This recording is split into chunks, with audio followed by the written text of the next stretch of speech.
கோவை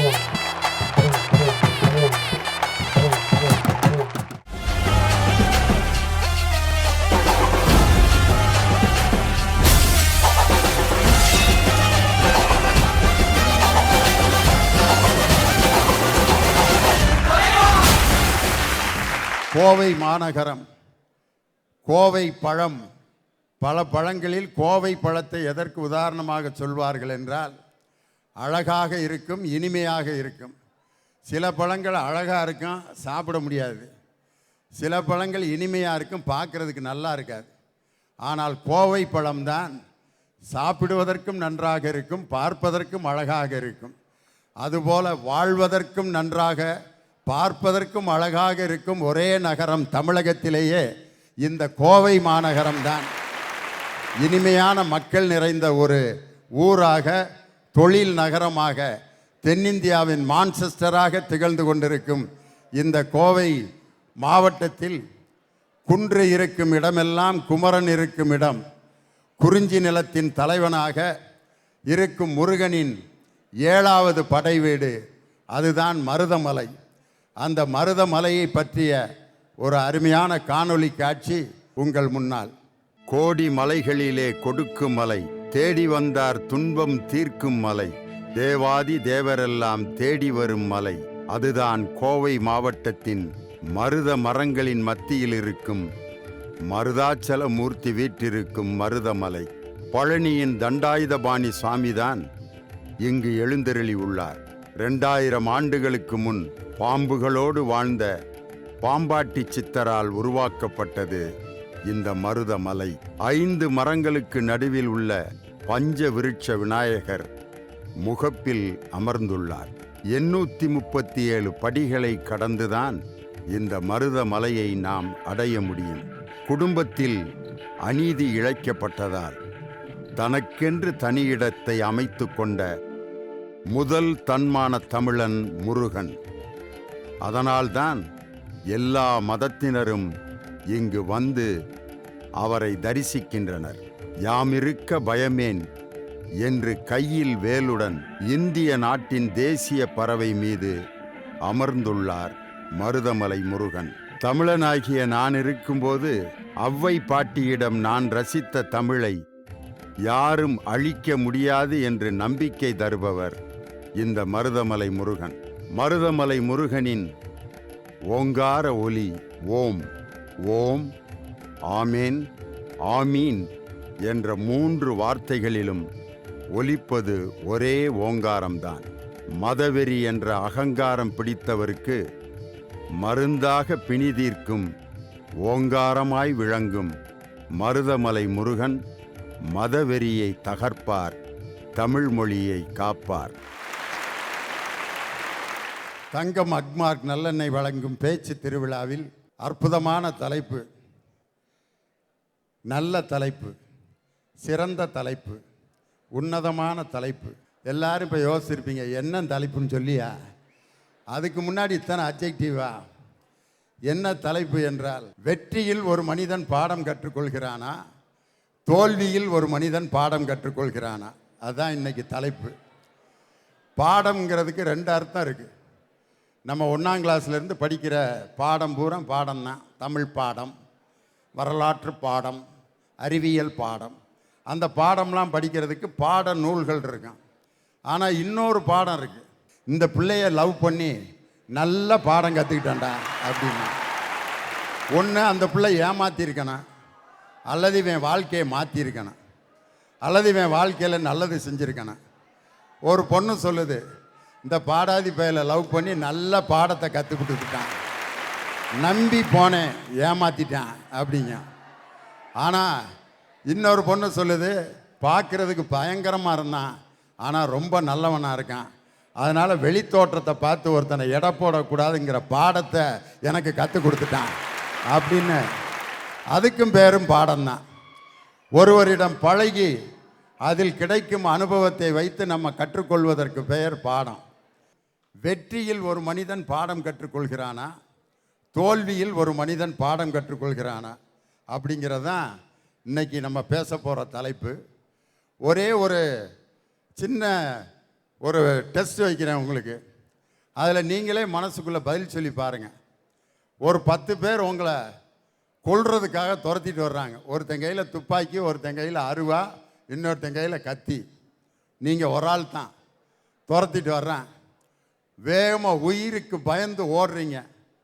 ஓடி ஒரு இடத்துல போய் ஒரு மலையில் ஏறி பயந்து ஓடி எங்கனையாவது ஒளியிலான்னு பார்க்குறீங்க. ஒரு இடம் இல்லை. அடுத்த பகுதியில் பார்த்தா பெரிய பள்ளத்தாக்கு. விழுந்தோம்னா செத்துருவான். பின்னாடி துரத்திட்டு வர்றான். உயிரை காப்பாற்றுறதுக்கு என்ன செய்வோம்? ஒவ்வொருத்தரும் மனசில் சொல்லுங்கள்.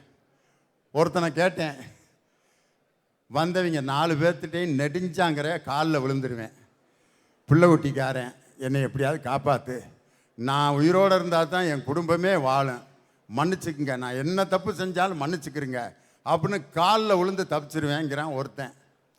இன்னொருத்தன் என்ன சொல்கிறான், நான் இவனுங்கள்ட்ட அடிபட்டு சாகிறதுக்கு பள்ளத்தாக்கில் விழுந்து செத்துடலாம், நிம்மதியாக செத்துடுறேன், அடி வாங்கி சாகிறதா அப்படின்றான் இன்னொருத்தன். இன்னொருத்தன் என்ன சொல்கிறான் தெரியுமா? 3வது ஆள், முடிஞ்ச வரைக்கும் அந்த 4 பேர்த்தை எதிர்த்து போராடுவேன், போரில் செத்தா செத்துட்டு போகிறேன், ஜெயிச்சா அந்த வெற்றி தான் எனக்கு உண்மையான வெற்றியாக இருக்கும், 4 பேரை எதிர்த்து சண்டை போடுவேங்கிறான். இதில் அந்த 3வது ஆளுடைய முடிவு தான் பெரும்பாலும் நீங்கள் உங்கள் மனசில் எடுத்திருப்பீங்க. யாரும் காலில் விழுகிற முடிவு எடுத்திருக்க மாட்டீங்க.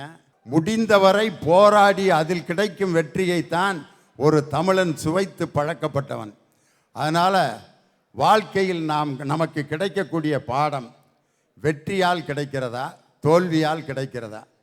கேட்டது கிடைத்தால், நினைத்தது நடந்தால் அதுக்கு பேர் வெற்றி.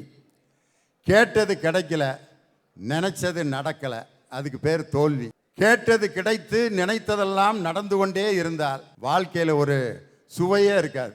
எதிர்ப்புகளும் வேதனைகளும் சோதனைகளும் ஒரு மனிதனை தாக்கத்தான் அவன் புது மனிதனாக பிறப்பெடுக்கிறான். எதிர்ப்பிலிருந்து உருவாகுவது தான் மனித சமுதாயம். எதிர்ப்பில்லாட்டி, சோதனை இல்லாட்டி, வேதனை இல்லாட்டி வாழ்க்கையில் வெற்றி அடைய முடியாது. அதுக்காக வெற்றியே இல்லாமல் ஒரு மனிதன் வாழ்நாள் முழுவதும் தோல்வி அடைந்து கொண்டே இருந்தால் அந்த வாழ்க்கை அவனுக்கு சுவையற்று போயிடும். அதனால் இன்று பேசுவதற்கு 6 பேச்சாளர்கள். சிறந்த பாடம் வெற்றியா தோல்வியா அப்படிங்கிறதுல முதலாவதாக பேச வருபவர் எழில். ஒரு மனிதனுடைய பிறப்பு என்பதே வெற்றியில் தான் துவங்குது அப்படிங்கிறத நாங்கள் சொல்கிறோம். கொஞ்சம் ஆன்மீக ரீதியாக இது கொஞ்சம் நம்ம சிந்திச்சு பார்க்கலாம். மாணிக்க வாசகர் நம்ம இந்த மனித பிறவி அடையிறதுக்கு முன்னாடி என்னென்னலாம் இருந்திருப்போங்கிறதுக்கு ஒரு பட்டியல் போடுறார். புல்லாகி பூடாய் புழுவாய் மரமாகி பல்விருவமாகி பறவையாய் பாம்பாகி கல்லாய் மனிதராய் பேயாய் கணங்களாய் வல்லசுரராகி முனிவராய் தேவராய் செல்லான் இன்றைக்கு தாவர சங்கமத்துள் எல்லா பிறப்பும் பிறந்தழைத்தேன் எம்பெருமான் என்ற ஒரு வரியை சொல்லுகிறார். நாம் மனிதனாக பிறப்பதற்கு முன்பாக இதையெல்லாம் கடந்துதான் இந்த பிறவியை அடைந்திருக்கிறோம். தகப்பனினுடைய உடம்பிலிருந்து தாயினுடைய உடம்பிற்கு போவதற்குள்ள ஏகப்பட்ட போராட்டங்கள். போற்றி திருவகவல் அப்படிங்கிற ஒரு பதிகத்தில் திருவாசகத்தை சொல்லியிருக்கிறாங்க, தாண்டிக்காய் வடிவத்தில் தாயினுடைய கர்ப்பப்பையை போய் நம்ம அடைவோமா, அதுலேருந்து தப்பிச்சு தாயினுடைய பையில மதநீர் சுரக்கும், அதுலேருந்து தப்பிச்சுக்கிறோம். அதன் பிறகு முழுக்க அந்த மதநீர் நிரம்பி போடுச்சு அப்படின்னா இந்த வடிவேல் சொல்லுவார் பாருங்க, இருட்டா கும்முன்னு ஒரு இருட்டு, அந்த இருள்லேருந்து நம்ம தப்பிச்சுக்கிறோம். அதன் பிறகு 7வது மாதம் ஆன பிறகு அந்த வெயிட் ஏறிடும். தாயினுடைய கர்ப்பப்பையில வெயிட் ஏறினதுக்கு அப்புறம் காய் கீழே விழுந்துனா பயன் இல்லை, அது பழமாக நின்று காய்த்தால் தான் நமக்கு பலன் என்பது போல 7வது மாதத்தில் அந்த குழந்தை வெளியே வராமல் இறைவன் நம்மை காப்பாற்றுகிறார். 8வது மாதத்தில் உடல் நல்லா வளர்ந்துருங்க, உட்கார முடியாது, திரும்ப முடியாது, அதுலேருந்து நம்ம பிழைக்கிறோம். இப்படி 9வது மாதத்தில் இந்த மண்ணை அடைகிறதுக்குள்ள வாழ்க்கையில் போராட்டங்களை சந்தித்து தான் ஒரு குழந்தை இந்த மண்ணிற்கு வெற்றியோடு வருகிறது என்பதை நாம் மறந்துவிடக்கூடாது. ஆக நாம் வாழ்க்கையில வெற்றியாளனாகத்தான் பிறக்கிறோம். நாம் கற்கின்ற எல்லா பாடங்களும் வெற்றி பாடங்களாகத்தான் எடுத்துக்கொள்ள வேண்டுமே தவிர தோல்வி பாடங்களாக எடுத்துக்கொள்ள கூடாது. புக்கா அப்படிங்கிற ஒரு சிறந்த போல்வாட்டு வீரர் தொடர்ந்து 35 முறை தங்கப்பதக்கம் என்ற ஒரு மிகச்சிறந்த வீரர். அவர்கிட்ட போய் கேட்குறாங்க, தொடர்ந்து 35 தடவை ஜெயிச்சிங்களே, எப்படிங்க ஜெயிச்சிங்க அப்படின்னு சொல்லி கேட்கும் பொழுது, எனக்கு நான் தான் போட்டியாளனை தவிர எனக்கு மற்றவர்கள் போட்டியாளர்கள் கிடையாது என்று பதில் சொன்னவர். ஆக வெற்றி பெறும் பொழுதுதான் தனக்குத்தானே ஒரு உத்வேகமும் தன்னம்பிக்கையும் ஏற்படும். இன்னொருத்தரை கூட நம்ம உதாரணத்துக்கு சொல்லலாம். 2017 உசேன் போல்ட் ஒரு அறிக்கையை தாக்கல் செய்கிறார். இதோட என்னுடைய சகாப்தம் ஓட்டப்பந்தயத்தில் முடியுது. காமன்வெல்த் போட்டியில் எல்லாரும் ஓடுறாங்க. உசேன் போல்ட் 100 மீட்டர் ஓட்டப்பந்தயத்தில் ஓடுறதுக்கு தயாராகி அந்த இடத்துல வந்து நிற்கிறாரு. அரங்கமே அமைதியாக இருக்கு. உசேன் போல்ட் ஓடணுன்னு ஆர்ப்பரிப்பும் கரகோஷங்களும் எழுப்புறாங்க. உசேன் போல்ட் ஓடுறாரு, ஓடிக்கிட்டே இருக்கிறாரு. முதலிடத்தை பிடிக்க வேண்டிய உசேன் போல்ட் 3வது இடத்திற்கு தள்ளப்படுகிறார். அரங்கமே இதே போன்று ஒரு விதமான அமைதி, அனைவர் முகத்திலும் சோகம். ஆனால் சற்று நேரத்தில் அந்த அரங்கமே மிகவும் பலத்த கரகோஷத்தை எழுப்பியது. என்ன நடந்தது தெரியுமா? முதல் பரிசு வாங்கிய அந்த வீரன் வேகமாக முடியாந்து உசேன் போல்ட்டினுடைய காலிலே விழுந்து வணங்கினான் என்று சொன்னால் அதுதான் உசேன் போல்ட்டுக்கு கிடைத்த வெற்றி என்பதை நாம் மறந்துவிடக் கூடாது. ஒரு வெற்றியாளனால் தான் ஒரு வெற்றியாளனை உருவாக்க முடியும் என்கின்ற பாடத்தையும், ஒரு வெற்றியாளனாக இருக்கக்கூடியவன் தொடர்ந்து விடாமுயற்சியாக இருக்க வேண்டும் என்கின்ற பாடத்தையும் உசேன் போல்ட் மூலமா நாம கத்துக்கலாம்.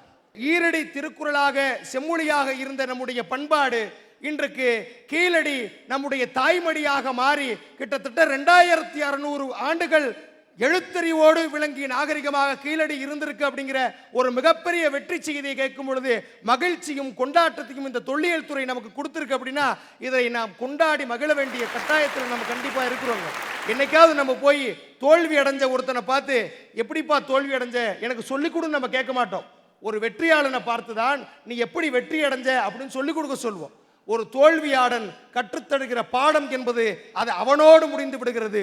ஆனால் ஒரு வெற்றியாளன் கற்கின்ற பாடம் என்பது அவனுக்கு மட்டுமல்ல, அவனுடைய வாழ்க்கையே ஒரு பாடமாக மாறிவிடுகிறது என்று சொன்னால் வெற்றியை கொண்டாட வேண்டும். தினம்தோறும் இந்த உயிர் காலையிலே எழுந்திருக்கிறது என்று சொன்னால் அதுவே வெற்றிதான். மனிதன் வெற்றியோடு பிறக்கிறான், வெற்றியோடு வாழ்கிறான். கற்கின்ற எல்லா பாடங்களும் வெற்றி பாடங்களை தவிர தோல்வி பாடங்கள் இல்லை என்பது எங்களுடைய வாதமாக இருக்கிறது. நன்றி, வணக்கம். ஒரு வெற்றியாளனை பார்த்து தான் எப்படி வெற்றி பெற்றாயின்னு பேட்டி கேட்பாங்க. ஆக்சிடென்ட்டே பண்ணாமல் ஒரு டிரைவர் ஓட்டிட்டு போய் வெற்றி பெற்ற ஒருவனைத்தான் எல்லோரும் எடுத்துக்காட்டாக கொள்வார்களே ஒழிய தோல்வி அடைந்தவரிடம் யாரும் பேட்டி கேட்கறதில்ல. எஸ்பி பாலசுப்ரமணியம் அருமையான பாடகர். அவர் இன்ஜினியரிங் காலேஜில் இதே மாதிரி உங்களை மாதிரி ஒரு ஸ்டூடெண்ட்டாக படிச்சுட்டு இருக்கும்போது ஒரு மேடையில் பாடுறதை பார்த்துட்டு அதுக்கு சீஃப் கெஸ்டாக போன மெல்லிசை மன்னர் MS விஸ்வநாதன் என்னை வந்து ஆஃபீஸில் வந்து பாருன்னு வர சொல்லியிருக்கார். நீ பி சுசீலா கூட ஒரு படத்தில் டூயட் பாடுறன்னு சொல்லி அடுத்து ஒரு மாதத்திற்குள்ளே ஒரு வாய்ப்பு. சாந்தி நிலையம்ங்கிற படத்தில் சுசீலா அம்மா அன்னைக்கு பயங்கர பீக்கில் இருந்தவங்களோட ஒரு என்ஜினியரிங் கல்லூரி மாணவனாக இருந்த எஸ்பி பாலசுப்ரமணியம் இயற்கை என்னும் இளைய கன்னிங்கிற பாட்டை தான் முதல்ல பாடினார். இயற்கை என்னும் இளைய கண்ணி ஏங்குகிறாள் துணையை எண்ணி. இந்த பாட்டு பயங்கர ஹிட் ஆனோன்னே 3வது சான்ஸே யாருக்கு பாடுறதுக்கு கிடைச்சதுன்னா எம்ஜிஆர் அவர்கள் தயாரித்த அடிமை பெண் என்ற படத்தில் அதே சுசீலாம்மா கூட 1000 நிலைவே வா என்ற ஒரு பாடலை பாடும் வாய்ப்பு எஸ்பி பாலசுப்ரமணியத்துக்கு கிடைச்சதுக்கு காரணம் முதல் பாடலில் அவருக்கு கிடைத்த வெற்றி தான். 3வது பாடலிலேயே எம்ஜிஆருக்காக பாடுகின்ற வாய்ப்பை எஸ்பி பாலசுப்ரமணியம் பெற்றார். அந்த முதல் பாட்டில் தோல்வி அடைஞ்சாருன்னா அவரை யாராவது சட்டம் பண்ணியிருப்பாங்களா? அல்லது எம்எஸ்விகிட்ட அவர் பாடின பாட்டை ஒரு நல்ல பாட்டாக செலக்ட் பண்ணாமல் ஒரு குத்து பாட்டை பாடியிருந்தாருன்னா அப்புறம் பார்க்கலாம் போயிட்டு வாயான் இருப்பார். அழகான பாகேஸ்வரி ராகத்தில் நிலவே என்னிடம் நெருங்காதேங்கிற ஒரு அழகான பாட்டை அவர் பாடினதுனால தான் இன்னைக்கு 5000 பாடல்களை பாடி இப்போ இருக்கக்கூடிய கதாநாயகர்களுக்கும் பாடிக்கொண்டே இருக்கும் பாடும் நிலாவாக இருக்கக்கூடிய ஒரு அருமையான பாடகர் எஸ்பி பாலசுப்ரமணியம். அதுதான் வந்து வெற்றி தான் ஒரு மனிதனுக்கு மென்மேலும் உற்சாகத்தை தரும்னு சொன்னார். வருபவர் ஆதிரா. உலகில் தோல்வி இல்லாமல் வாழ்க்கை இல்லை. அதை புரிந்து கொள்ளாதவன் வாழ்க்கையில் வென்றதில்லை. ஏனென்றால் கருவறையிலே இருந்து இறங்கி கல்லறையை நோக்கி நடந்து செல்லும் தூரம்தான் வாழ்க்கை. ஒரு இளைஞன் வாழ்க்கையில் வெற்றியடையும் போது வாழ்க்கையை ரசிக்கிறான். ஆனால் தோல்வி அடையும் போதுதான் வாழ்க்கையை புரிந்து கொள்கிறான். அங்கேயும் தோல்விதான் சிறந்த வழிகாட்டியாக இருக்கிறது. கல்லூரியில் நேற்று நடந்து விட்டதையும் நாளை நடக்க போவதையும் எண்ணி பெருமூச்சு விடாமல் இனிமேல் எது நடக்கக்கூடாது என்று கற்பித்து தருவதே தோல்வி என்னும் பாடங்கள் தான். ஏனென்றால் சாவி இல்லாத பூட்டை மனிதன் உருவாக்குவதில்லை. தீர்வு இல்லாத பிரச்சனையை இறைவனும் அனுமதிப்பது கிடையாது. அதே போன்று தோல்வி இல்லாத வெற்றி எப்போதும் சிறந்த பாடமாக அமைவது கிடையாது. சிலப்பதிகாரத்தில் கூட மாதவியை அடைந்ததால் கோவலனுக்கு கிடைத்த வெற்றி அவன் வாழ்வின் தோல்வியாக மாறியது. ஆனால் கோவலனை இழந்ததில் கண்ணகிக்கு கிடைத்த தோல்வி இந்த உலகத்திற்கே பாடமாக அமைந்தது. ஒருவன் நீரில் குதித்தால்தான் நீச்சல் தெரியுமா தெரியாதா என்பது தெரிய வரும். கார்ச்சிலம்பை கத்தியாக்கி கலற்றிய புரட்சிக்காரி கண்ணகி, எதிர்ப்பவன் அவதாரம் என்றாலும் எதிர்ப்பதே தமிழர்கள் வீரம் என்ற மானத் தமிழச்சி மண்டோதரி, பருவத்தையே தமிழுக்கு ஈந்து தமிழை மணந்த ஔவையார், ஈனக்குலம் எனினும் கற்புநெறி காத்த மாதரசி மாதவி, இளமையிலேயே இளமையை வென்று தவம் இயற்றிய மணிமேகலை, 63 நாயன்மார்களுள் ஒரு பெண்ணாகிய காரைக்கால் அம்மையார், தன் கணவனின் மூச்சிலே உயிர் வாழ்ந்த கோப்பெருந்தேவி, பிரிட்டிஷ் பீரங்கியை வாளால் உடைத்தறிந்த வீராங்கனை ஜான்சி ராணி, திலகமில்லாத விதவையாகிலும் இரத்த திலகமிட்டு நாடு காத்த ராணி மங்கம்மாள், தான் இறந்து குஞ்சு பெறும் நண்டு போல தன் உயிர் கொடுத்து கரிகால சோழனை இந்த நாட்டுக்கு தந்த இளம் சேட் சென்னி, வள்ளுவனுக்கு ஒரு திரைமறையாக இருந்த அவர் மனைவி வாசுகி, தன் கணவன் காணாத இந்த உலகை தானும் காணேன் என கண்கட்டிய காந்தாரி, யமனை கூட புல்லன மிதித்த சத்தியவான் சாவித்ரி,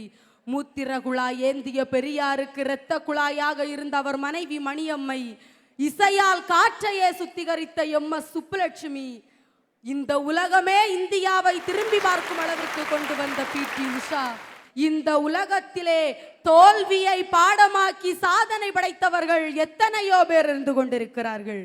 தோல்வியை பாடமாக்கி சாதனை புரிந்ததற்கு ஒரு எடுத்துக்காட்டாக பார்த்தோம் என்றால், ஒரு காலகட்டத்தில் கன்னியாகுமரி மாவட்டத்தில் மாம்பழ வியாபாரியின் மகனாக பிறந்து அரசு பள்ளிக்கூடத்திலே பயின்று தன்னுடைய குடும்பத்தின் முதல் பட்டதாரியாக வலம் வந்து எத்தனையோ தோல்விகளை சந்தித்து அத்தனை தோல்விகளையும் பாடம் என்னும் படிகட்டுகளாக்கி அந்த படிகட்டுகளை பயன்படுத்தி நிலவில் விண்கலத்தை ஏவி அதிலும் சிறு தோல்வி ஏற்பட்ட போது கண் கலங்கி நின்ற விஞ்ஞானி ஐயா சிவன் அவர்களுக்கு நமது பாரத பிரதமர் மோடிஜி அவர்கள் தோள் தட்டி கொடுத்து கவலைப்பட தேவையில்லை, 130 கோடி இந்தியர்கள் உங்களுடைய தோல்விக்கு ஆதரவாக நிற்கிறோம், அறிவியல் ஒருபோதும் தோற்றதில்லை, அறிவியல் கண்டுபிடிப்பு தான் என்று சொன்ன அந்த ஒரே ஒரு வார்த்தை இன்றைக்கு இங்கே இருக்கக்கூடிய அனைத்து இளைய சமுதாயத்திற்கும் ஒரு நம்பிக்கையை தந்ததென்றால்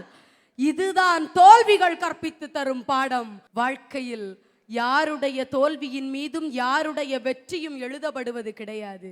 எனவே அனைவரும் முயற்சிக்கலாம், அனைவரும் வெற்றி பெறலாம். ஒரு மனிதனுடைய வாழ்க்கையில் எது சிறந்த பாடம் என்று கேட்டால் அது தோல்வியே என்று சொல்லி நல்ல வாய்ப்புக்கு நன்றி கூறி விடைபெறுகிறேன். நன்றி, வணக்கம். தோல்வி என்பது ஒரு மனிதனுக்கு மிகப்பெரிய பாடத்தை கற்றுத்தரும்னு ஆதிரா பேசினாங்க. அதற்கு அடுத்து பேச வருபவர் உங்கள் பலத்த கரவொலியோடு நாக நந்தினி. எங்க ஊர்ல ஒரு பழமொழி சொல்லுவாங்க, ஆட தெரியாதவனுக்கு மேடை கோணலாம். ஏன் அவங்க 3 பேத்துக்கு மேடை கோணலாம் இருக்கா? வரலாறு தெரிஞ்சு பேசணுங்க.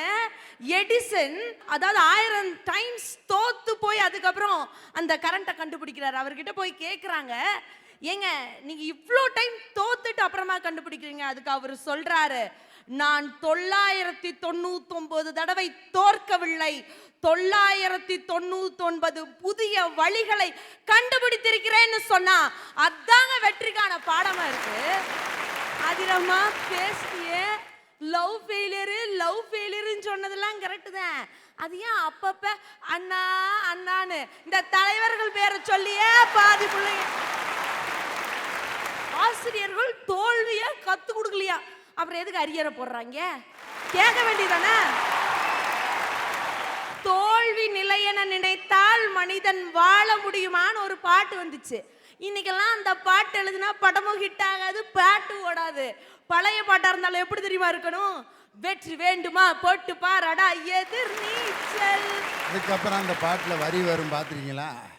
புள்ளைய பெறுகிற அம்மாவுக்கு 10 மாசமும் எதிர் நீச்சல், பிறக்கிற குழந்தை நடக்கிற வரையில் தரையில் போடுவது எதிர் நீச்சல், பள்ளிக்கு பள்ளி இடத்துக்கு அலையும் அப்பனுக்கு அதுதான் எதிர் நீச்சல், பிள்ளைக்கு எப்படி இடம் கிடைச்சாலும் பரீட்சை வந்தால் எதிர் நீச்சல், எதிர் நீச்சல், வெற்றி வேண்டுமா போட்டு பாரடா எதிர் நீச்சல், சருதாம் போடா தலைவிதி என்பது வெறும் கூச்சல், கொஞ்சம் முயன்றால் இங்கு என்ன நடக்காதது, எண்ணி துணிந்தால் இங்கு எது கிடைக்காதது, வெற்றி வேண்டுமா போட்டு பாரடா எதிர் நீச்சல்.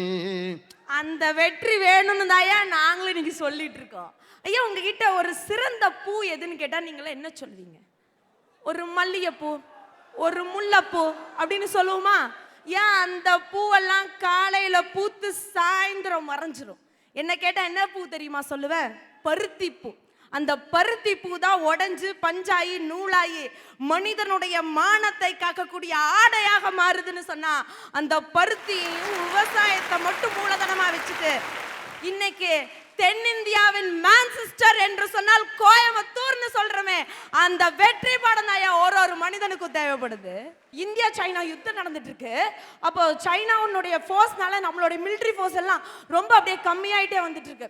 அப்போ கம்மியாயிட்டு இருக்கும்போது நேரு தான் அப்போ பிரதமராக இருக்காரு. என்ன பண்றதுன்னு தெரியல, நம்மளுடைய மிலிட்டரி ஃபோர்ஸஸ் எல்லாம் ரைஸ் பண்ணி ஆகணும்.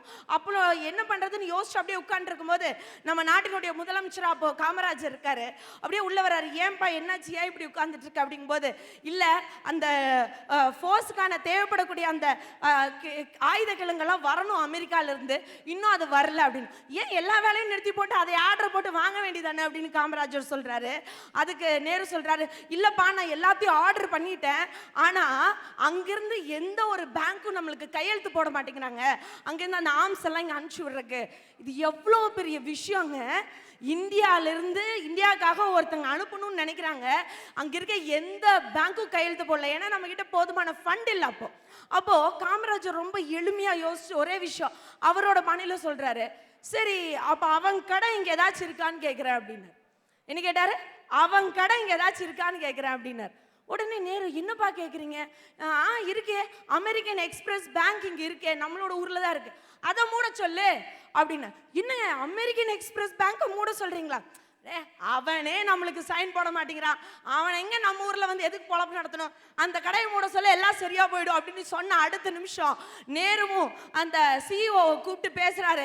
அடுத்த 20 நிமிஷம் உடனடியா சைன் பண்ணி நம்மளுக்கு தேவையான அந்த மிலிட்டரி எக்யூப்மெண்ட்ஸ்லாம் இந்தியா வந்து இறங்குதுன்னா, எந்த ஒரு மனிதர் படிக்கலன்னு சொன்னமோ அந்த மனிதனுடைய தந்திரமும் சாணக்கியத்தனம் தான் இன்னைக்கு நம்மளுடைய வெற்றிக்கான பாடமா இருக்குன்னா இது யாருனாலும் சொல்லாம இருக்க முடியுமா? அவ்வையின் அறநெறிப்படி, வள்ளுவனின் குறளின்படி, வள்ளலாரின் ஆன்ம நெறிப்படி, பாரதியாரின் புரட்சிப்படி, பாவேந்தரின் எழுச்சிப்படி, நெப்போலியனின் வீரம் படி, காமராஜரின் கர்மம் படி, காந்தியின் சத்தியம் படி, அண்ணாவின் நாற்றல் படி, அப்துல் கலாமின் ஆசைப்படி, இந்த 10 படியும் ஒரு மனிதனுடைய வாழ்க்கையில் அத்துப்படியாக இருந்தால் அந்த மனிதனுக்கு வெற்றி என்னும் ஏணிப்படி அவன் வாயில் படியில் நிற்கும் என்று சொல்லி வாய்ப்பளித்த அனைத்து நல்ல நெஞ்சங்களுக்கும் நன்றி பாராட்டியிடம் வந்திருக்கிறேன். வாழ்க்கையில் தோல்வி அடைந்தவர்கள் எல்லோரும் மற்றவர்கள் மீது பழியை போடுவார்கள். கடைசியாக என்ன சொல்லுவாங்க தெரியுமா? தோல்வி அடைஞ்சவன் எல்லாம் நல்லா தான் இருக்கு, டைம் சரியில்லையா. அருமையாக பேசினாங்க நாகநந்தினி அவர்களை. தொடர்ந்து பேச முருகேசன். ஐயா, எது சிறந்த பாடம், வெற்றியா தோல்வியா? இதுதானங்கய்யா தலைப்பு. எதிரணியில் பேசுகிறவங்களாம் வந்து பேசிட்டு போயிருக்கிறாங்க, எல்லாமே எங்களுக்கு சாதகமாக பேசியிருக்கிறாங்க. ஐயா, நீங்கள் வெற்றின்னு பேசணும்னா தோல்வியை எடுத்து முன்னாடி வச்சு பேசியிருக்கீங்களே, இதை போய் நான் எங்கே சொல்லுவேன்? இதில் அந்த அக்கா பழமொழி சொல்லுது, மேடையில் பேச தெரியாதவன் மேடை கோணல்னு சொல்லுவானா, அப்படி இருக்குன்னு சொன்னாங்க. நான் கேட்குறேன், சாட தெரியாத சக்காலத்தி கொய்யா மரத்தில் ஏறி கியான்னு கத்துனாலாம், அந்த மாதிரி இருக்குது அந்த அக்கா பேசுனது. எங்க பரவாயில்ல, அதனாச்சும் பரவாயில்ல, அந்த அக்கா அப்படி பேசுனுச்சு. பக்கத்தில் உள்ள அண்ணன் பேசிட்டு போறாரு, மாமல்லன் என்கின்ற ஒரு தனது தந்தை 3 முறை தோத்து போனார். அதன் பிறகுதான் தன்னுடைய மகள் நேரடியா வெற்றி பெற்றாள்னு நான் கேட்குறேங்க. தன்னுடைய அப்பா 3 முறை தோற்று போது அந்த தோல்வியிலிருந்து பாடம் கற்றதுனால தான் அந்த பெண் வெற்றி அடைந்தாள் என்பதுதான் நிதர்சனமான உண்மை. அந்த அக்கா சொன்னாங்க, கஜினி முகமது 17 முறை படையெடுத்து வந்தார், 18வது முறை வெற்றி கண்டார். ஆனால் 17 முறையும் மோதினது ஒரு எங்கேயோ ஒரு வெற்றியாளர் இருக்காருன்னு நான் கேட்குறேன். வெற்றி பெற்றா கை மட்டும்தாக்கா குலுக்குவாங்க. ஆனால் 17 முறை படையெடுத்து 18வது முறை வெற்றி பெற்றாரே கஜினி முகமது அவர்கள். அவர் சொல்லியிருக்கிறார், 17 முறையும் நான் தோல்வியுறவில்லை, 17 முறையும் தோல்வியிட்டு அதிலிருந்து ஒவ்வொரு பாடமாக கற்றுக்கொண்டேன், இறுதியில் வெற்றி பெற்றேன்னு சொன்னாரு. அப்ப தோல்விதானங்க சிறந்த பாடமா இருக்கு. என்னுடைய இளைஞர் பட்டாளம் நினைத்து கொண்டிருக்கிறது, அது ஆண்களாக இருந்தாலும் சரி பெண்களாக இருந்தாலும் சொல்லி, காதல்ங்கிற ஒரு விஷயத்தை சைனாக்காரன் கண்டுபிடிச்சிருப்பானோன்னு எல்லாருக்கும் ஒரு சந்தேகம் இருக்குங்க. ஏன்னா காதலுக்கு வாரண்டியும் கிடைல, கேரண்டியும் கிடைக்க மாட்டேங்குது. எப்போ வருது எப்போ போகுதுன்னே தெரியலங்க. அன்னைக்கு ஒரு பொண்ணை பார்த்து எங்கால ஒரு கவிதை எழுதினான். கண்ணே நான் உன்னை பார்த்து சிரித்தேன், உன் கன்னத்தில் குழி விழுந்தது, நீ என்னை பார்த்து சிரித்தாய், என் குடும்பமே குழியில் விழுந்தது. அப்படி என்னையா அந்த பிள்ளை சிரிச்சிச்சு, குடும்பத்தையே குழியில தள்ளுற அளவுக்கு. தோல்வி என்னும் சொல்லுதான் வெற்றி என்ற வார்த்தையை தூக்கி பிடிக்கும் கொடிக்கம்பமாகவும், தோல்வி என்ற கொடிக்கம்பம் இருப்பதனால்தான் வெற்றி என்னும் சொல் மேலே, வெற்றி என்னும் கொடி மேலே பட்டொலி விட்டு வீசுகிறது என்று சொன்னால் தோல்வி தானங்க அன்னைக்கு சிறந்த பாடமாக இருக்க முடியும். இதுக்கு மிகச்சிறந்த ஒரு முன்னுதாரணமாக இருக்கக்கூடியவர் மகாத்மா காந்தியின் சத்திய சோதனை எடுத்துக்கலாங்க. எத்தனை வழிகளை உணர்ந்தேன், எத்தனை தோல்விகளை சந்தித்தேன், எத்தனை பாடங்களை கற்றேன். நான் தன்னுடைய சத்திய சோதனையில சொல்லியிருக்கிறாரு, என்னுடைய பிறப்பு முதல் இறப்பு வரை ஒளிவு மறையின்றி அத்துணை கருத்துக்களையும் அதில் எழுதியிருக்கிறார். ஒவ்வொரு முறையும் நான் தோற்று போகும் பொழுது என்னுடைய விடாமுயற்சினாலும் என்னுடைய உத்வேகத்தினாலும் தான் இன்னைக்கு மகாத்மா காந்தியாக வளர்ந்திருக்கிறேன்னு சொன்னா, இன்னைக்கு தோல்விதானே சார் அவருடைய வாழ்க்கையில பாடமா இருக்கு. இதை நம்மளால மறுக்க முடியுமா? வீலர் வில்ஹாக்ஸ் என்கின்ற ஒரு ஆங்கில எழுத்தாளன் சின்ன வயசுலேருந்து கட்டுரை எழுதுகிறார். அப்படி கட்டுரை எழுதும் போது பதிப்பகமாக ஏறி இறங்குகிறார். ஒன்றல்ல இரண்டல்ல 19 பதிப்பகங்கள் ஏறி இறங்குகிறார். 19 பதிப்பகமும் அவருடைய கட்டுரையை நிராகரித்து விட்டது. கடைசியாக 20வது பதிப்பகத்தில் ஏறிக்கிட்டு அந்த 20வது பதிப்பகத்தில் தன்னுடைய கட்டுரையை பதிவு செய்கிறார். அதன் பிறகு அந்த நாட்டிலே மிகச்சிறந்த எழுத்தாளன் வீலர் வில்ஹாக்ஸ் என்கின்ற ஒருவர் உருவாகியிருக்கிறார் என்று சொன்னால், அவர்கிட்ட போய் ஒருத்தங்க பேட்டி கேட்டிருக்காங்க, ஏங்கய்யா நீங்கள் மிகச்சிறந்த எழுத்தாளன், நான் உங்களை பார்த்து கேட்குறேன், 19 முறை நீங்கள் தோற்று போனீங்கல்ல, ஏங்க 20வது முறை உங்களுடைய கட்டுரைக்கு இவ்வளோ பெரிய பரிசு கிடைத்ததுன்னு சொன்னாராம். அப்போ சொன்னாராம், நான் ஒவ்வொரு முறை பதிப்பகம் ஏறி இறங்கும் பொழுது ஒவ்வொரு பாடத்தை அந்த தோல்வியில் இருந்து கற்றுக்கொண்டேன், அதனால் தான் இன்னைக்கு மிகச்சிறந்த எழுத்தாளனாக நான் இருக்கிறேன் என்று அந்த பேட்டியில் சொல்லியிருக்கிறாருன்னு சொன்னா, இன்றைய தலைமுறைக்கு அவர் ஒரு எடுத்துக்காட்டாக இருக்கிறாருங்க. தோல்விதான் மிகச்சிறந்த பாடமாக இருக்குமே ஒழிய வெற்றி என்பது இல்லை என்பது அப்பவே அவருக்கு சொல்லிட்டு போயிட்டாருங்க. கணவன் மனைவியிடம் தோற்று போக வேண்டும், மனைவி கணவனிடம் தோற்று போக வேண்டும், அப்பொழுதுதான் வாழ்க்கை என்பதில் நாம் மிகப்பெரிய வெற்றியாளனாக வர முடியும் என்று சொல்லி நல்ல வாய்ப்பு தந்தமைக்கும் நன்றி பாராட்டி இடம் அமர்ந்தேன். நன்றி, வணக்கம். தோல்விதாயா ஒரு மனிதனுக்கு புத்துணர்ச்சியை கொடுக்கும்னு முருகேசன் ரொம்ப அழகா பேசினாரு. அவரை தொடர்ந்து தனது கருத்துக்களை வழங்க உங்கள் கரவொலியோடு கனிமொழி அணித்தலைமையிலே சொன்னாங்கங்க, பிறந்ததுல இருந்து நம்ம எல்லாரும் போராடிக்கிட்டு தான் இருக்கோம், ஜெயிச்சுக்கிட்டே தான் இருக்கோன்னு. ஒரே ஒரு சின்ன எக்ஸாம்பிள் சார், ஈசல் அப்படின்ற ஒரு உயிரியை பத்தி நமக்கு தெரியும். சின்ன புழு மாதிரி தாங்க இருக்கும். அந்த புழு என்ன பண்ணும் அப்படின்னா, அதனுடைய வாழ்நாள் ஒரே ஒரு நாள் தான். அது என்ன பண்ணும், அந்த ஒரே நாள்ல தன்னுடைய சிறகை அடிச்சு பறந்து நேரா ஒரு ஒளியை நோக்கி போய் அதோட உயிரை மாற்றுக்குங்க. இது ஈசனுடைய இறப்பு கிடையாது, ஈசனுடைய படைப்பு. அது வாழ்க்கையில் அதை தன்னிச்சையாக செயல்பட வேண்டும், சுதந்திரமாக பறக்க வேண்டும் என்ற யதார்த்தம் வெற்றியை நோக்கி அதை பயணிக்க வைக்கிறேங்க. நான் கேட்கிறேன் சார், மழைக்கு கூட இந்த மனிதன் கல்லூரி பக்கம் ஒதுங்கவில்லை, ஆனால் உலக பல்கலைக்கழகங்களே இவரிடம் பாடம் கற்றுக்கொள்ள வந்தன என்று சொன்னால் அது யாரு தெரியுமா?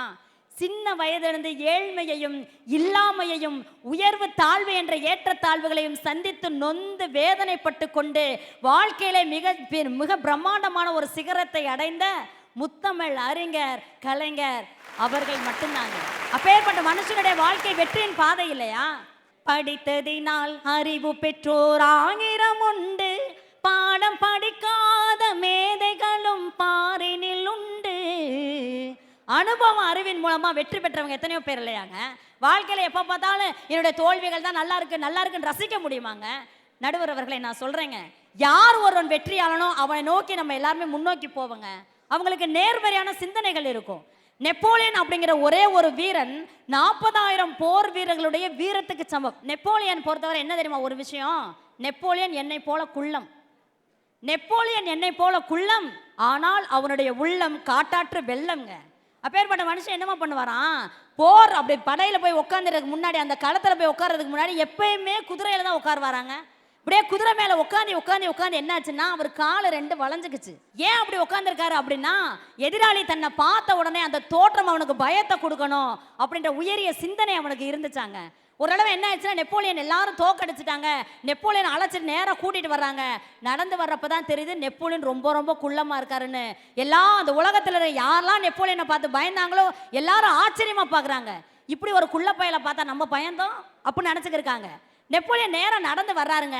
கால் அகட்டி நடந்து வர்றாரு. அப்ப பார்த்து கேட்குறாங்க, இம்புத்துலூன்னு இருந்துக்கிட்டு நீலாம் எங்களை இன்னமா ஆட்டி படைச்சிருக்க அப்படின்னு ஒருத்தன் கேட்டானா. அதுக்கு அவர் சொன்னாராம், நான் உயரத்துல குள்ளமா தான் இருக்கேன், ஆனாலும் எப்பேற்பட்ட வீரனாக இருந்தாலும் எப்பேற்பட்ட உயரமான மனுஷனானா இருந்தாலும் என்னை நோக்கி கீழே குனிஞ்சுதாயா பேசணும் அப்படின்னாராங்க. தன்னட்ட இருக்கக்கூடிய குறைவை கூட நிறைவாக்கி காட்டுகிறது வெற்றி மட்டும்தானங்க. வாங்கிய பட்டத்தை பெட்டிக்குள்ளும் வாடிய முகத்தை தாடிக்குள்ளும் வச்சிட்டு இருக்கானே என்னுடைய இளைஞன். ஒரு கிராமத்தான் கேட்டாங்க, கான்வென்ட் காலேஜ்னு கட்டி வைக்கிறான், அங்க காசு பணம் இல்லைன்னா எட்டி உதைக்கிறான். நாங்க எம்ஏபிஏ படிக்க போனோம், படிச்சுட்டு எரும மாடு மேய்க்க போறோம் அப்படின்னு ஒரு கிராமத்தான் பாடின பாட்டை வாழ்க்கையில் அப்படி ஆயிடக்கூடாது அப்படிங்கிறதுக்காக எத்தனை இளைஞர்கள் இன்னைக்கு இருக்கிற ட்ரெண்டில் நோட்டுக்காகவும் சரி, மாட்டுக்காகவும் சரி, நீட்டுக்காகவும் சரி என்னுடைய இளைஞன் பாடுபடணும், வாழ்க்கையில் முன்னேற துடிக்கிறானே, இது முக்கியமா இல்லை தோல்வி தான் அப்படின்னு வாழ்ற வாழ்க்கை முக்கியமா சார்? ஒரு வெற்றியாளன் மட்டும்தான் 4 பேருக்கு எடுத்துக்காட்டாக விளங்க முடியும். ஒரு வெற்றியாளனுக்கு நல்ல அங்கீகாரம் கிடைக்கும். வாய்ப்பளித்த உங்கள் அத்தனை பேருக்கும் நன்றி பாராட்டி விடைபெறுகிறேன். நன்றி, வணக்கம். நிறைவாக இந்த தலைப்பிலே பேசி உங்களை பரவசப்படுத்த வருபவர் உங்கள் பலத்த கரவொலியோடு ஹரிபாலகிருஷ்ணன். என் வாழ்க்கையில 2 விஷயம் வரும் போகும். போனா வராதது மானமும் உயிரும், வந்தா போகாதது புகழும் பழியும். இன்னைக்கு நம்முடைய கலாச்சாரம் என்னன்னா, யாரு வந்தாலும் ஒரு இனிப்பை கொடுத்து வரவேற்கிறது நம்முடைய கலாச்சாரம் வழக்கம்.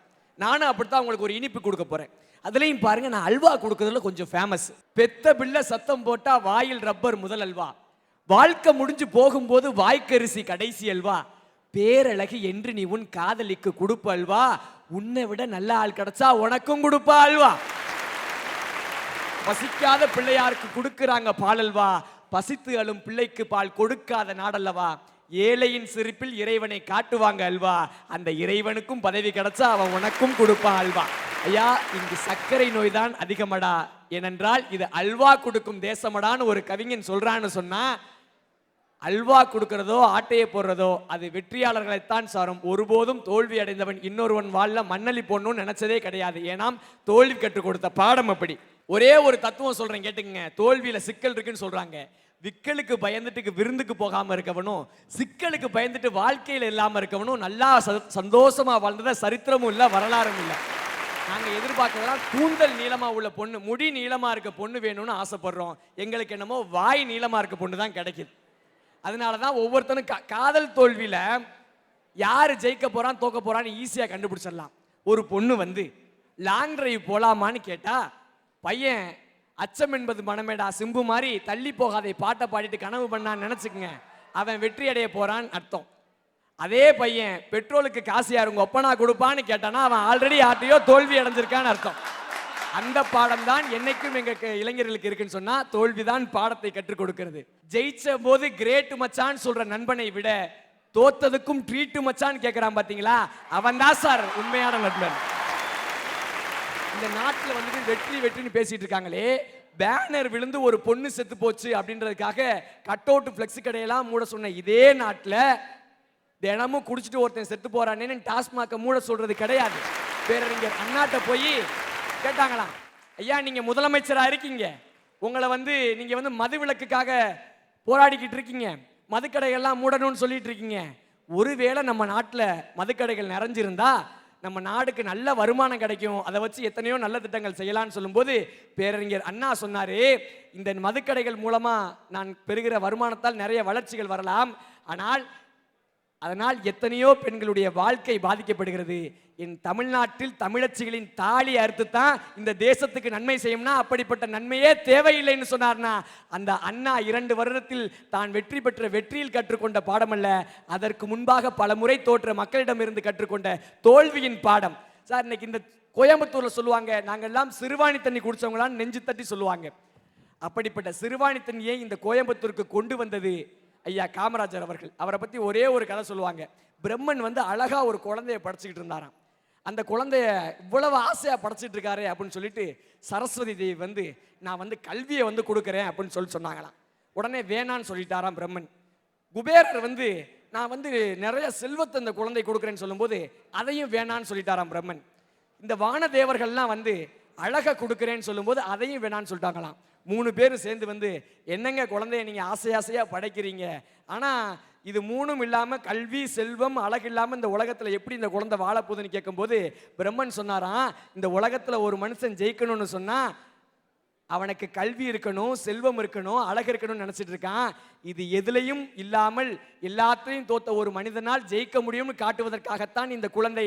அந்த குழந்தை தான் காமராஜர்னு சொன்னாருன்னு சொன்னா, கல்வியிலையும் செல்வத்திலையும் அழகில தோத்த ஒரு தலைவன் தான் தோல்விகளில் பாடத்தை கற்றுக்கொண்டு மனிதர்களுக்கு நம்முடைய தமிழர்களுக்கு தலை சிறந்த தலைவராக வந்தார்னு சொன்னா தோல்வியில் கிடைச்சதுதான் சிறந்த பாடம். சார் இறுதியா ஒரே ஒரு விஷயத்தை சொல்லி முடிக்கிறேன். நம்முடைய உறவுகளுக்குள்ள தோத்து போனா நல்லா இருக்கும். எப்படி தெரியுங்களா? தனக்குன்னு சமைக்காத ஜீவன் நம்முடைய அம்மாவிடத்திலே தோற்று போங்கள், அன்பு அதிகமா இருக்கும். தனக்குன்னு சம்பாதிக்காத ஜீவன் அப்பாட்ட தோத்து போனா அறிவு சிறப்பா இருக்கும். தன்னையே உலகம்னு சுத்தி வாரது தன்னுடைய மனைவிட்ட சுத்து போனா மகிழ்ச்சி இரட்டிப்பாகும். தன்னால் உலகுக்கு அறிமுகம் காட்டப்பட்டது பிள்ளைகிட்ட தோத்து போனா அந்த மகிழ்ச்சியே இரட்டிப்பாகும். இது எல்லாவற்றையும் தாண்டி நம்மையே சுத்தி நாடே அழிஞ்சாலும் நட்பு திளைக்காதுன்னு சொல்லி சுத்தி வார நம்முடைய நண்பர்களிடத்தை தோற்று போனா நண்பு என்னைக்குமே செழிக்கும் என்று சொல்லி தோல்விதான் சிறந்த பாடத்தை கொடுக்கும் என்று சொல்லி வாய்ப்பு தந்தவைக்கு நன்றி கூறி விடைபெறுகிறேன். நன்றி, வணக்கம். சிறந்த பாடம் வெற்றியா தோல்வியா? பத்திரிகை செய்திகளை எல்லாம் பார்க்குறான். அதில் பெரும்பாலான செய்திகள் என்னென்ன வருது? காதல் தோல்வியால் மனம் உடைந்து காதல் ஜோடி தற்கொலை, பரீட்சையில் தோல்வி அடைந்து பெற்றோர் திட்டியதால் விஷம் குடித்து மாணவி சாவு. இதெல்லாம் ஏன் நடக்குது? தோல்வி அடைந்தவர்கள் உயிரையே மாய்த்து கொள்கிற அளவிற்கு தோல்வி அவர்களுக்கு விரக்தியான மனநிலையை உண்டாக்குது. ஆனால் தோல்வி அடைந்த எல்லோருமே விஷம் குடிச்சு செத்துருக்கானா? அப்படி பார்த்தா ஒரு காலேஜில் பரீட்சை முடிஞ்சோடனே 5 பேர் தான் உயிரோடு இருக்கணும், மீதி 5500 பேர் விஷம் குடிச்சிட்டு சாகணும். காரணம் என்னன்னா 5 பேர் தான் யூனிவர்சிட்டி ரேங்க் வாங்குறான், மற்றவன் பூரா தோற்று தான் போகிறான். அந்த 5500 பேரும் விஷம் குடிச்சிட்டு செத்துருந்தா இந்த உலகம் நிம்மதியாக இருந்திருக்குமா? இன்னைக்கு மிகப்பெரிய வெற்றியாளர்களுடைய சரிதத்தை எல்லாம் எடுத்தோம்னா, உதாரணத்துக்கு இன்னைக்கு தமிழகத்தில் சூப்பர் ஸ்டார் அப்படின்னு சொல்கிறதுக்கு முதல் அவர் ஒரே ஆள் தான். அவர் தான் சூப்பர் ஸ்டார் ரஜினிகாந்த் என்ற அற்புதமான ஒரு நடிகர். ஒரு பஸ்ஸில் கண்டக்டராக இருந்த சிவாஜி ராவ், அவர் சினிமாவில் நடிப்பு கல்லூரியில் படிச்சுட்டு அவருடைய முகத்தை கொண்டு வந்து டைரக்டர்கள்ட்ட எல்லாம் காமிச்சிருக்காரு. என்னடா கண்ணங்கரேர்னு, கண்ணு எங்கே இருக்குன்னே தெரியல, உன்னையெல்லாம் யாராவது தலைமுடி கோரையா அப்படிங்கிட்டு அங்கிட்ட தொங்கிக்கிட்டு இருக்கு, உன்னை யாராவது ரசிப்பாங்களா அப்படின்னு எல்லாம் துரத்தி அடிக்கப்பட்ட போது அந்த கண்களை ரசித்தது ஒரு டைரக்டருடைய கேமரா. அதுதான் இயக்குனர் சிகரம் கே பாலச்சந்தர் என்ற அற்புதமான டைரக்டர் அந்த ரஜினிகாந்தனுடைய கண்களை பார்த்து ரசித்தார். ரசித்து பெரிய கேரக்டர்லாம் ஒன்றும் கொடுக்கல, அபூர்வ ராகங்களில் கடைசி அப்படி மாலையை வச்சுக்கிட்டு இப்படி கல்யாண மண்டபத்தில் இப்படி சாஞ்சு நிற்பார். அதுதான் கேரக்டர், முதல் கேரக்டர். அதுக்கு அடுத்து பார்த்தீங்கன்னா 3 முடிச்சில் வில்லன் கதாநாயகியை கொலை செய்கிறது, கதாநாயகனை சாகடிச்சிட்டு கதாநாயகியை கல்யாணம் முடிக்கிற ஒரு வில்லன், அப்படிப்பட்ட ஒரு கேரக்டர். அதுக்கப்புறம் தொடர்ந்து கொஞ்சம் கொஞ்சமாக நடித்து நினைத்தாலே இனிக்கும்னு ஒரு படம் வெளிநாட்டில் எடுத்தாங்க. அதில் கமலஹாசன் ஹீரோ, இவர் செகண்ட் ஹீரோ. கமலஹாசனுக்கு தான் நிறைய பாட்டு, அதில் நிறைய சீனு. இவருக்கு ஒரு பாட்டாவது கொடுக்கணும் அப்படின்னு பாலச்சந்தர் முடிவு பண்ணி எம்எஸ் விஸ்வநாதன்ட்ட சொல்லி, ரஜினிக்கு ஏதாவது ஒரு பாட்டு போடுங்க, அவருக்கு எந்த குரலுங்க சூட் ஆகும், நானே பாடுறேன்னு சொல்லி எம்எஸ் விஸ்வநாதன் சொந்த குரலில் ரஜினியை சும்மா ஒரு சம்பந்தமில்லாத சீனில் ஆட விட்டு எம்எஸ் விஸ்வநாதன் ஒரு குரலில் பாடியிருப்பார். ரஜினி அதுக்கு ஆடின ஆட்டத்தை பார்த்துட்டு தான் கமலஹாசன் வந்து கட்டி பிடிச்சி முத்தம் கொடுத்து, எனக்கு ஈக்குவலாக அடுத்து நீ சூப்பர் ஸ்டாராக வருவேன்னு சொல்லி அன்று கதாநாயகனாக இருந்த கமலஹாசன் ரஜினிக்கு முத்தம் கொடுத்தார். எந்த பாட்டு தெரியுமா? ஜெகமே மந்திரம் புவனே மந்திரம் மனிதன் எந்திரம் சிவசம்போ நெஞ்சம் ஆலயம் நினைவே தேவதை தினமும் நாடகம் சிவசம்போ ரம்பம் டரடி டெரடி ரம்பம் டரடி டெரடி ரம்பம் டிம்பம் டரடி டரடி டரடி டரடி டடா. மனிதா உன் ஜென்மத்தில் என்னாலும் நன்னாலாம், பல்லாக்கை தூக்காதே பல்லாக்கில் நீ ஏறு, அப்பாவி என்பார்கள் தப்பாக நினைக்காதே, எப்பாதை போனாலும் இன்பத்தை தள்ளாதே, கல்லுண்டு என்றாலும் செரிக்கின்ற நாளுண்டு, மாதங்கள் போனாலும் பின்னாலே என்பார்கள், ஆமது உண்டு சோறுண்டு இடமுண்டு என்றாலும் சொர்க்கத்தில் இடமுண்டு. ரம்பம் டரடி டெரடி ரம்பம் டரடி டெரடி ரம்பம் டெண்டம் டரடி டரடி டரடி டரடி டடா. கொஞ்சம் கொஞ்சமா இப்படியே வந்து அந்த சூப்பர் ஸ்டாருங்கிற இடத்தை அடையிறதுக்கு எவ்வளோ கஷ்டப்பட்டிருப்பார். தோல்வி என்று ஒரு மனிதன் நினைத்து விட்டால் அவன் அந்த இடத்திலே எவன் சோர்ந்து போகிறானோ அவன் அந்த இடத்தில் புதைக்கப்பட்டவனுக்கு சமம். ஆனால் தோல்வி அடைந்தவன் தோல்வியில் பாடம் கற்று கற்று அதை வெற்றியாளனாக மாற்றுகிறானோ அவன்தான் சரித்திரத்தில் இடம்பெறுவான். எனவே சிறந்த பாடம் வெற்றி பெறுவதல்ல, தோல்வி அடைவதுதான் ஒரு மனிதனுக்கு சிறந்த பாடத்தை கற்றுக் கொடுக்கும். வெற்றி என்பது பெற்றுக்கொள்வது, தோல்வி என்பது கற்றுக்கொள்வது. கற்றுக்கொள்வதுதான் சிறந்த பாடம் என்று